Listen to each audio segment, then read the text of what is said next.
My name is EC. That's what my friends call me. I'm an electronic cigarette. I was assembled and brought to life in a factory somewhere in China. I have a battery pack, a heating element called an atomizer, a cartridge tank where I store my flavored electronic juice, and a light. I went on a journey one day to a store in California.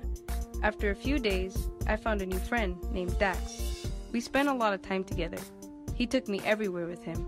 I was there through the good and bad times. I was there during stressful times for school projects and college applications. I was also there to hang out with friends at homecoming. But one day, Dax got really sick. He kept coughing and wheezing. I heard he had popcorn lung. This is a condition where a chemical called diacetyl damages and blocks his airways. It got so bad he needed a lung transplant, but it was too late. The chemical that damaged his lungs is found in the juice I contain. I didn't realize I was so harmful. Be knowledgeable. Share this information. It could save you or your friends. If you or someone you know need help quitting their use of e-cigarettes or tobacco, call 1-800-QUIT-NOW.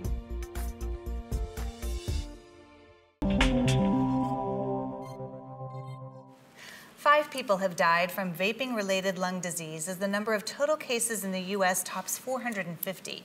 How much more damage will be done before vaping is prevented?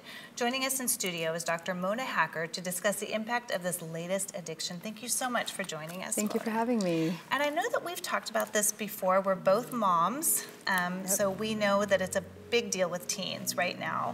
And I heard recently, actually this morning, that Michael Bloomberg is donating $160 million to banning e-cigarettes and the sweet smell. And why do you think it's so prevalent with teens? Well, I think it's become an epidemic. It's a crisis in the country, I think, right now. And I think the reason that teens are especially susceptible is because of the marketing that was taking place. Now, I know the FDA is starting to come down on some of that marketing, but with e-cigarettes, and there's many different kinds of e-cigarettes, I'll start with that, but Juul has the biggest market share.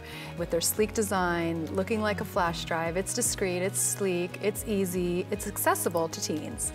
On top of which, they were marketing it with all these flavors, and these flavors like bubblegum and tutti-frutti, which of course, again, are attracting those young adults, middle schoolers, high schoolers. And once they get started, we know that nicotine is one of the most addictive substances out there. And children and young adults are even more vulnerable to this addiction. For people that might not understand, juuling versus vaping, I mean, all these terminology that's out that we're hearing every day, but tell us the difference. Absolutely. So I think the most important thing for parents and for all of us is to become educated about this because it's becoming so prevalent, unfortunately.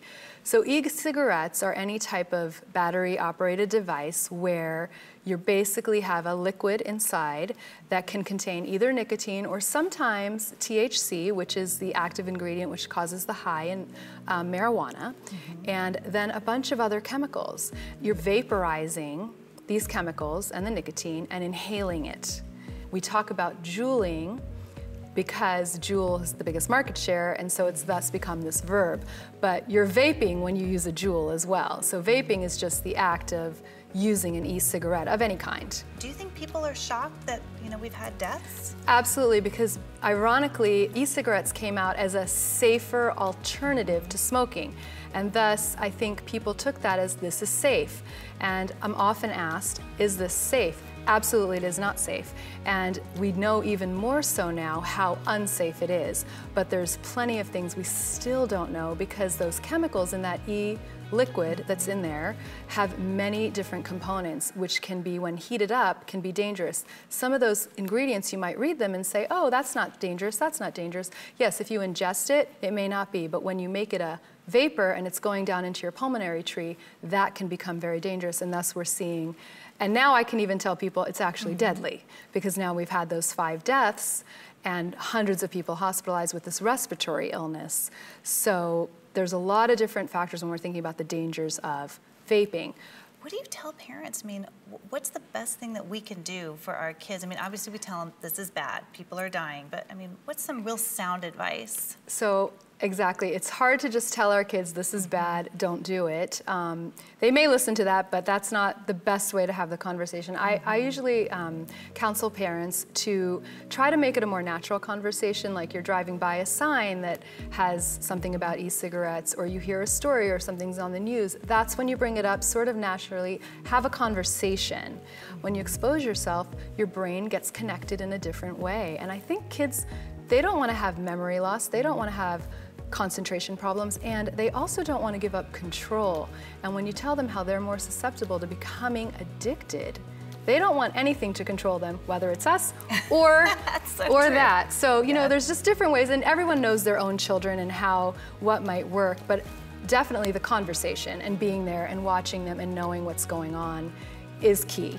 Exactly, like what we're doing. And I know that you do a lot of local news programming as well down in San Diego. And, you know, this is something that you're passionate about, you know, getting it out there and also being a mom. So I just appreciate you being on our show. Oh, thank you. And obviously any more information, they can go to our website as well. So thank you so much. Thank you.